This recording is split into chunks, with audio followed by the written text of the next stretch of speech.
السلام عليكم saaxiibayaal dabcan muuqaalkan insha allah waxaan kusoo gudbin doonaa qaabka ugu fudud ee loo qoro calaamadaha ku darta ka jarta ku dhufada iyo qaybta markaad isticmaalayso Microsoft Word marka aad rabto inaad qorto ku dar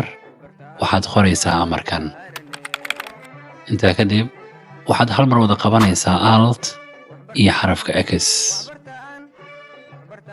marka aad rabto ka jar waxaad qoraysaa amarkan intaa kadib waxaad hal mar wada qabanaysaa Alt iyo xarafka X haddii aad rabto ku dhufana waxaad qoraysaa amarkan intaa kadib waxaad hal mar wada qabanaysaa Alt iyo xarafka X ugu dambeyn haddii aad rabto inaad qorto qaybna waxaad qoraysaa amarkan intaa kadib waxaad hal mar wada qabanaysaa Alt iyo xarafka X